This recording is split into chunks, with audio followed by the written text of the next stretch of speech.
Welcome! This video is about perception. What is perception?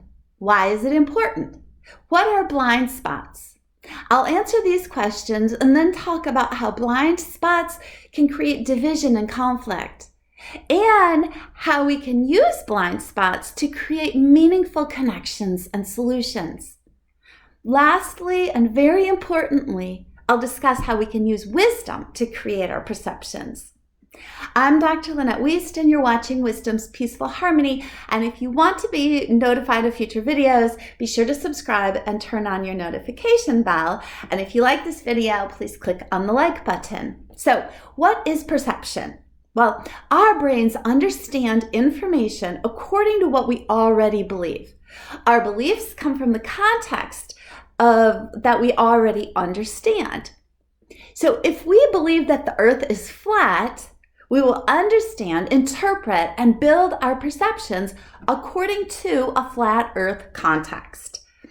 So the context of what you already recognize or believe informs your perception. This means that the context of your perception comes from the vantage point that you have formed over time. This vantage point includes your biases and your worldview. Your perception is continually evolving and continually creating your thoughts, your emotions, and your perceptions, and your intentions. Inherent in perception is the limit of what we know. Sometimes we don't know what we are unaware of or what questions to ask to find out. We can't understand what we are not aware of. Lack of awareness is known as a blind spot, and I'm going to say more about blind spots in a minute. So why is perception important? Well, our perceptions determine how we connect with others and how we impact the world. Our perceptions create the operating systems for our lives. Each step that we take in life is determined by our perception of and vision for ourselves and the world around us. Each of us understands, imagines, and creates our life from our point of view, the vantage point of our perception. A purely physical example is this. When your eyes see well, then you're able to take in more of the visual information that's available than would someone who doesn't see as visually well as you do. And the more elevated your visual vantage point, then the more that you are able to see. Now, beyond just the five senses, you also use attitude to take in information, to understand information, and to interpret it. You perceive according to what your mind understands from your mind's vantage point. So some vantage points see less because they are weighed down by hate, fear, and division. The less you can see, the less accurate you can be. Other vantage points are elevated by trusting, love, compassion, and cooperation. So these are attitudes beyond the physical senses. The strengths and limits of your perception do not determine the perception of others, but because your perceptions lead to actions, your perceptions do impact others. Perceptions not only impact others, but your perceptions create more of who you are. So be aware of how you create your perceptions, as this is a guide for how you create your life.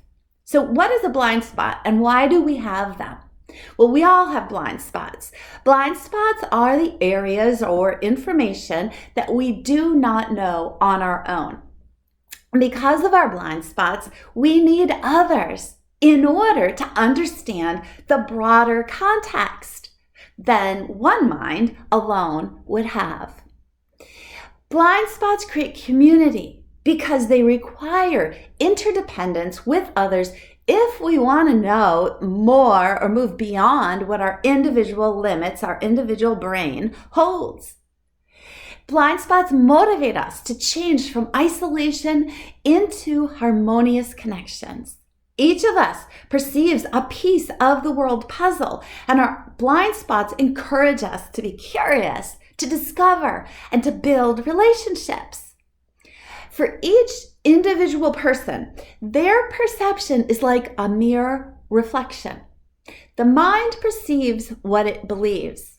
So be aware that there is a potential to create a monotonous feedback loop, self-fulfilling prophecies, and isolated thinking. If this happens, blind spots are not recognized and faulty perception will result. Each mind observes a piece of the whole, and each mind processes information to create its part of the whole. Thereby, one of us changes all of us, and one is changed by all. Usually, there's an emotional experience with any perception that originates from strong beliefs. These perceptions can be like boomerangs of thought that we throw, returning to us as emotional responses to what we observe. I call this a self-centric echo chamber, and I'll say more about this in a minute. What is the purpose for each of us having only a piece of the larger context? Well, the purpose of life is not to know everything. The purpose is to experience love, respect, empowerment, and meaningful connections. So here's an illustration. You may have heard of the elephant story, and this is my version of it. A group of people is split into two groups. Each group goes into their respective pitch dark room. In each room is an object, identical to an object in the other room. The people in each room physically feel the object to determine what it is. In each room, one person says, "It's a tree trunk." Another person says, "It's a snake high in the air." Another says, "It's a big, floppy, thick leaf." In one room, they argue, each individual giving facts and great detail about why their perspective is correct. Each person believes that they are correct. They create conflict and anger and frustration. They're alienated from each other's point of view. They're alienated from each other's perception. Everyone feels certain about their answer and anger with the other members of the group. In the other room, the same information is shared, yet they add their perceptions together in a spirit of unity. They eventually decide that the object must be some type of big creature that is indefinable from one particular point of view. They don't know what the object is, and they are confused about their answer. They share their frustration, and they listen intently and respectfully to what each other is saying. They end in confusion about what the object is, but they feel very good about the people that they are working with. When the lights are turned on in the rooms, the first room is left with an elephant and anger. The other room is left with an elephant and laughter and enjoyment. Which room, which world do you want to live in? Now take the story another step. What if it's only in the process of discovering what the whole object is that the lights gradually come on? The lights would eventually go on in the room where people admit that they don't know. They admit their blind spots. They admit that they need the perspective and the hearts of each other in order to see the whole object. And they admit where they are willing to listen, even to the people who they cannot understand at first. Their humility allows them to admit and be willing. As they grow to learn how much they need each other, and as they learn what they offer to the group, they each learn more about what it is that they are touching with their hands and with their hearts. They're learning about their interdependence. The lights are coming up in the room and subsequently in their hearts. They see the elephant, but more than that, they know the experience of love, respect, empowerment, purpose, and meaning. They have used their hearts to gather information from the hearts of those around them, the hearts from differing perspectives. From this story, we can see that if you think you're alone and separate, you may deny blind spots and think that you have to know more than you possibly can. If you think you're in competition with others while also being interdependent with them or dependent on them, you may experience a sense of anxiety and fear and a loss of control and a sense of scarcity, like there's not enough. But if you use love to perceive and have a desire to understand what the other is experiencing, your perception will lead you to your role in creating harmonious connections. So we are in a time when we have an invitation to see from a greater context. This greater context is ever unfolding through each of us as we connect together. This is known as the web of life. It holds us all together.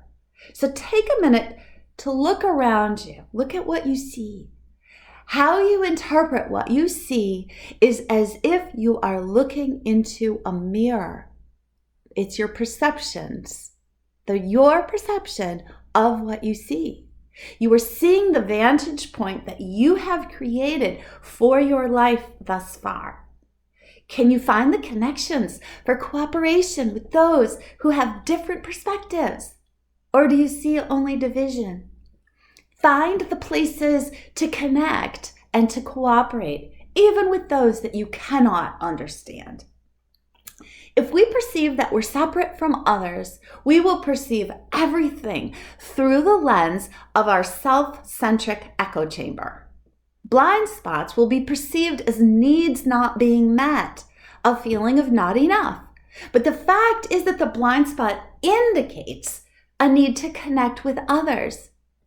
A sense of division often leads to fear and greed. Greed and fear breed overreaction, hoarding, and addiction to erroneous solutions. Another error that people make is to project their thoughts onto others. This means that they think that the other person thinks and perceives like they do. For example, if someone is greedy, they tend to assume that others are greedy too. This then increases the greed, as greed stirs a sense of competition for resources. This type of perception loses sight of strength, cooperation, and sharing.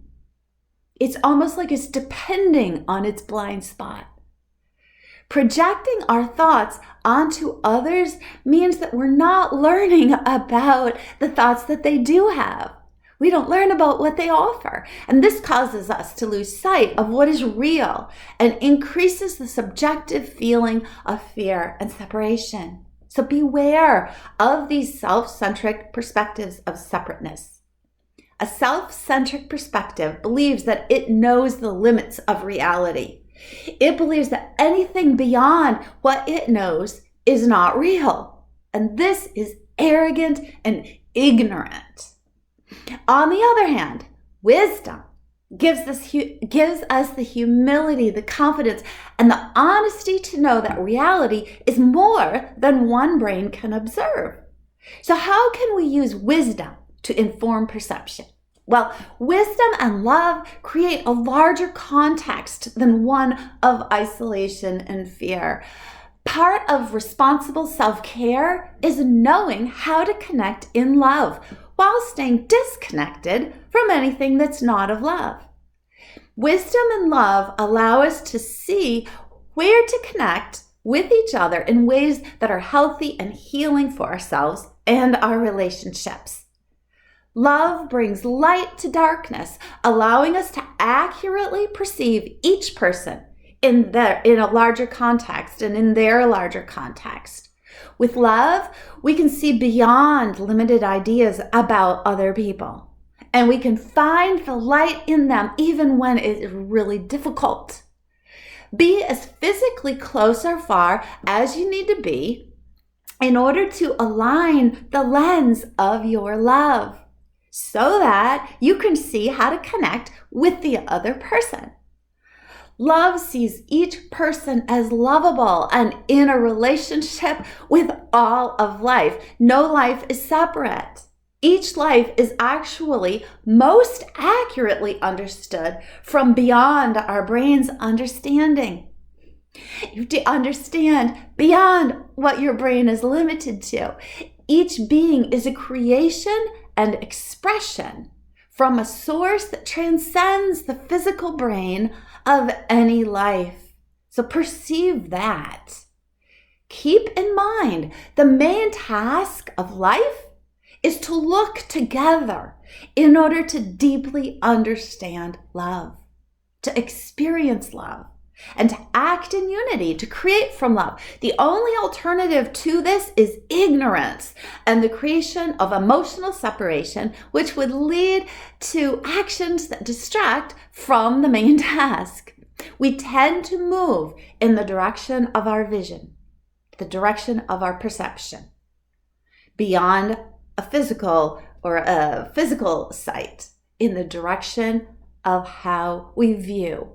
So what do you see?